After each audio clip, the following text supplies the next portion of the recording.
Hey, welcome back to the Courageous Nerd channel for another interview. I'm Connor, and joining me today is actress Lesa Wilson, who you might recognise from playing Bobbie Burman on DC Stargirl, which premiered on DC Universe and the CW in May 2020. If you enjoyed this interview with Lesa or any of the others on the channel, please be sure to like and subscribe.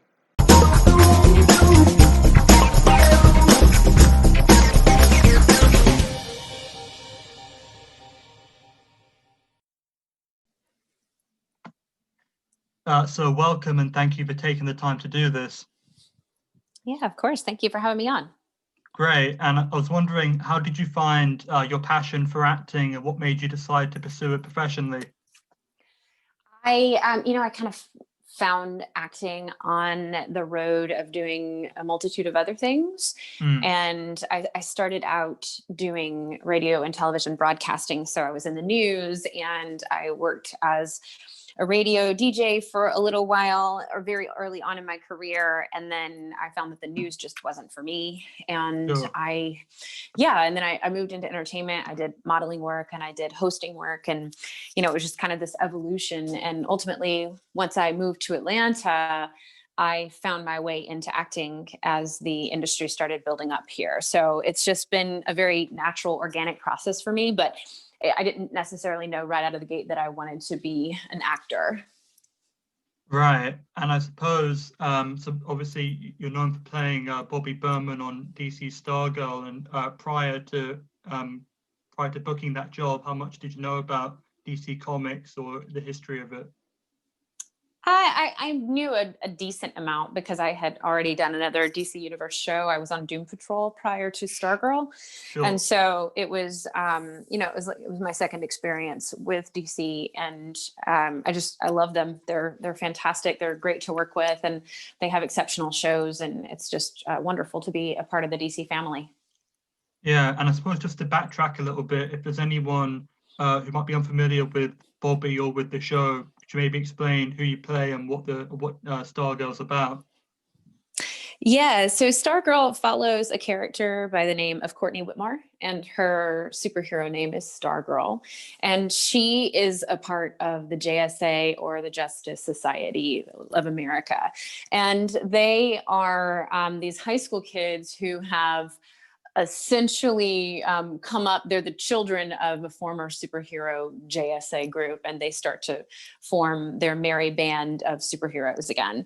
And they are working to thwart all of the evil attempts that the ISA, which is the Injustice Society of America, has to come out and essentially have mind control or destroy people and kill people. So it's a typical good against evil type of superhero show where the main players are high school kids and a couple of parents here and there. And I play Bobbie Burman, who is the stepmother to Cindy Burman, and she is Shiv. So she's actually one of the super villains in the Injustice Society, but the high school version of them. And my character is basically a tortured Stepford wife.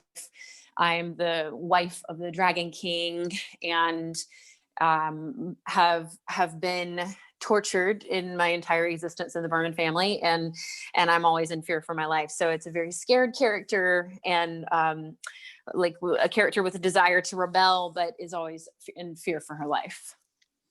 Right. And as you were mentioning, obviously, Stargirl's filmed in Atlanta, which is where you're based, as you said. And I suppose, what did you most enjoy about having the job be so close to home?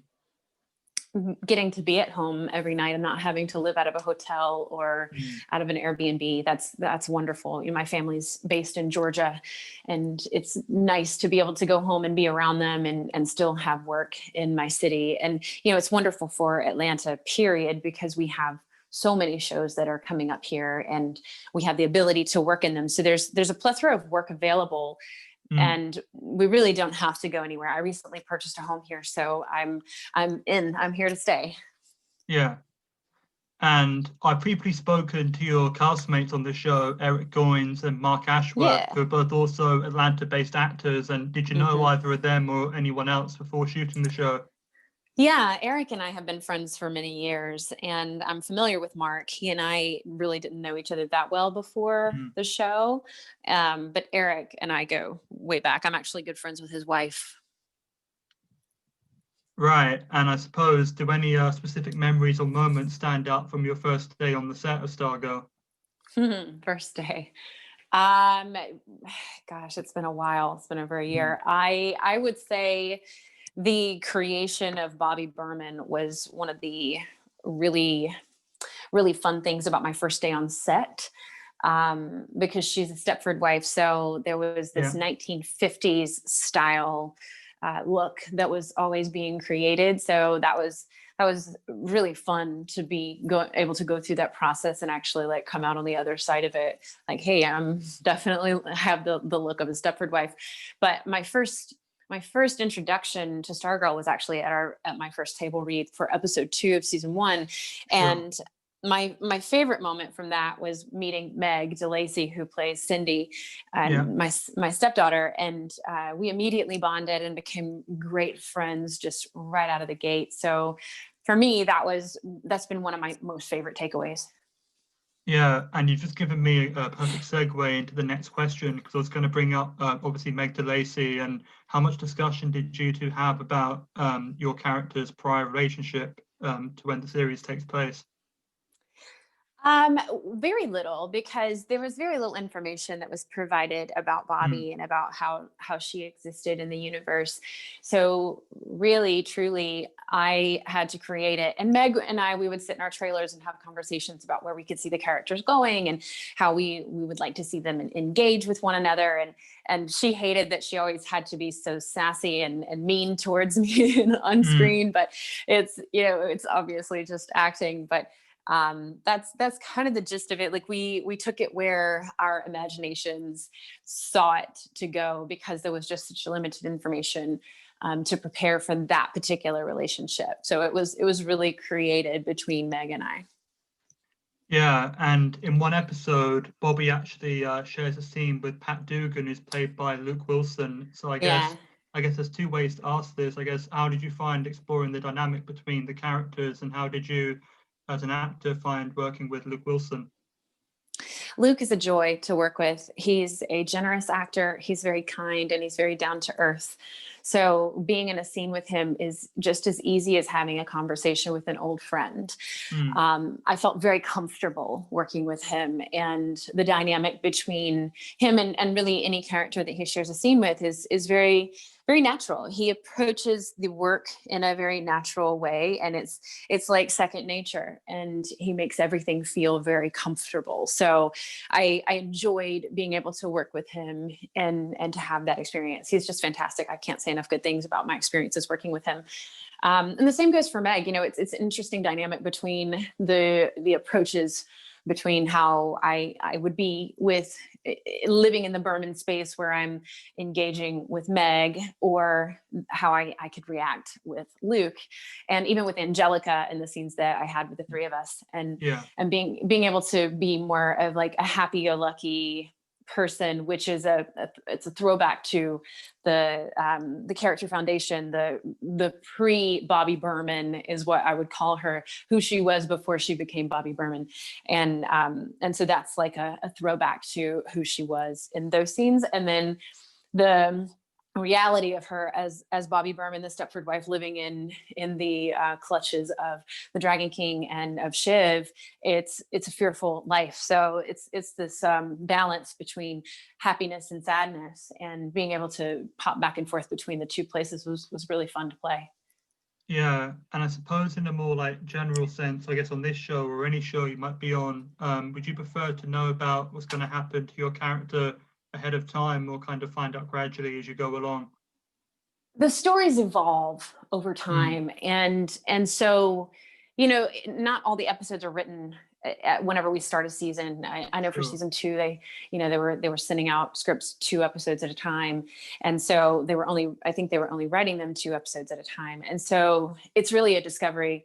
The whole cast finds out everything as the scripts are sent out, and that's really true for any series, unless the writers are working in advance. But anything can happen. Like there's dynamics with characters on screen, which can make the writers want to spend more time with a character. And that can always shift the direction of the show. So it would be nice sometimes to really have an idea of where it's going to go. I think you typically have a general sense of what's going to happen as you're going through and reading the scripts. Like you can see where the story is going, and so you can project. But then there's sometimes where you get curveballs and you're like, I don't know. So I don't know. I feel like if I knew too far in advance, it might take away some of the excitement of finding out on the fly. So I'm going to go with sticking to it the way that it is, where I just know a couple of episodes at a time. Yeah. And would you say of everything you've done so far, you've got a favorite acting job? That's so hard because I've played so many different types of characters and I enjoy bringing them all to life. I've absolutely loved Bobbie Burman. I mean, I really wish that there was more opportunity for her to be more of a fun and exciting character, or even a character that has more of a backbone. That would be really great to see for her. But I don't know, I guess as far as shows go, Stargirl has been my favorite. But as far as characters go, I'd have to think about that. I don't really have an absolute favorite. I can go favorite show, which has been Stargirl. I did play this really cool character on Amazing Stories for that season that they came out. I was in this episode called Signs of Life, and I played an alien that was inhabiting a human body, and I wore a prison jumpsuit the whole time and had this makeup that made me look like I had been beaten within an inch of my life. And so that was it was a really good opportunity for me to do something completely different. And that's the kind of stuff that I really like to do, because it challenges me and it forces me to get outside of the comfort zone of just being like the person that I am on screen. It forces me to fall into a character, and that can be really enjoyable. Right. And I suppose if people wanted to find out more about your work or you personally, where could they look?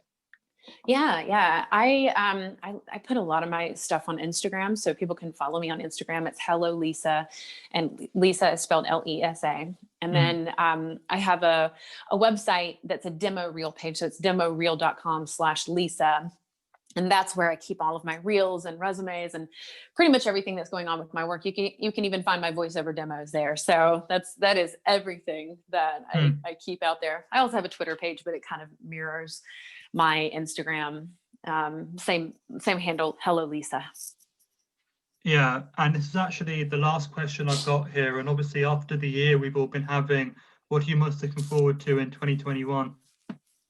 I am looking forward to continuing to work on new projects. You know, with Stargirl, I'm not a series regular. I'm a guest actor that I pop in for a few episodes here and there. So, you know, I'm looking forward to continuing to audition for more shows and hopefully book something that's really cool. I do have some projects that'll be coming out. I have a Lifetime film where I was the lead. I played a character named Amelia Danner, and that one should be out early in 2021. And then obviously when Stargirl hits again, and then I played a character on a show called Dwight in Shining Armor, named The Queen, where I played a medieval queen, and it was absolutely spectacular.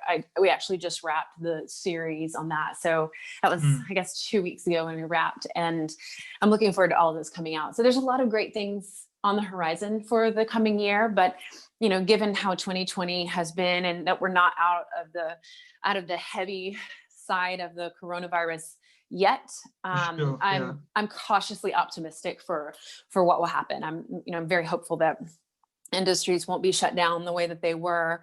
I know that recently California deemed entertainment workers as essential workers. So I think that if there's another shutdown, this is just my assumption, but I think that we'll probably still continue making television shows and films. And that's my hope. I know that we have very strict protocols in place that make everybody, they stay safe on set. So it's good. It's been very challenging to be able to keep up with all of the necessities to make sure we're still producing content, but you know, it keeps us working. So we're real happy about it.